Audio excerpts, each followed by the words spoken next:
Tom DeLonge of Blink-182, a very prominent figure in rock music, of course, through Blink and also Angels and Airwaves, but also a prominent figure in the question of whether or not we've been visited by intelligent life. And as you can probably tell by the logo, this is a subject I'm also very interested in. Of course, I do believe it should be approached through a very pragmatic lens. You should not believe everything you see. Some people, I think, might just want to believe, as they say, but I just think you need facts. You need really good evidence before you can make certain judgments. So I'm interested in it. It poses some real interesting questions. It's something that's been discussed for many years. It transcends cultures. It transcends countries.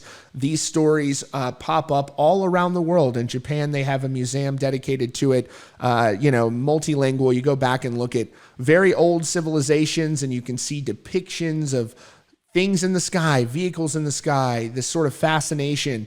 So there's so much of that's of interest to me. And so for Tom DeLonge of Blink-182, he is a person who has really pushed this issue forward through To the Stars Academy, and he's done a lot of good work. They released the original Tic Tac video. Now, whether or not the Tic Tac itself is a off-world vehicle or it is something that we might have potentially reverse engineered is another story.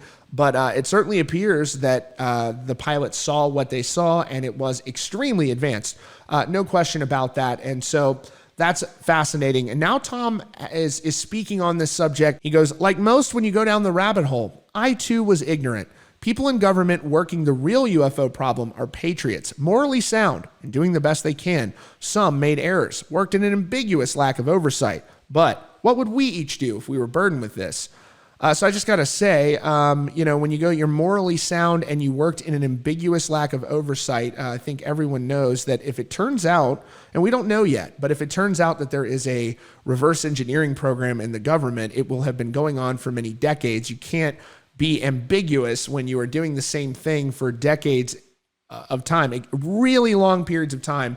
This will have been going on if this turns out to be true, and we just don't know the answer to that yet. I could go on and on about that, but let's just move on. He replied to another person who said, truth should not be a burden. It should be shared because it belongs to all of us, to which Tom said, I agree, but like any other emergency, leadership needs to figure out what the hell is going on before they run out and say something that is wrong, or that they don't have a plan to deal with it. That's my take, but I do agree, and others agree, now is that time. Again, the problem is it is not up to people to go, I just can't tell Congress because it's not the right time right now. We have a legal system to abide by, and if you are sending other people to jail, charging people with things related to this, but then other people are for some reason allowed to completely operate outside the confines of the law within the United States, that is an issue. So one of the things with Tom is that he says, I too was ignorant. I don't know if he's implying if he knows the answers to this subject. And if he does,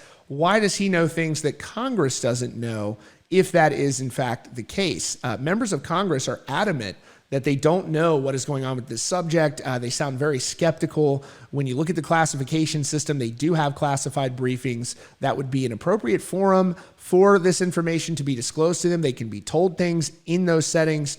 And so they're saying they haven't been. It's hard to make heads or tails of what any of this means. It certainly is not settled at this point. There are a lot of questions that remain. And again, it just needs to be approached from a very calm and pragmatic lens. And this idea that our society is going to erupt into absolute chaos on a daily basis, our world is so much larger than people seem to process. And every day, horrible things happen. Very disruptive events happen on our planet every single day.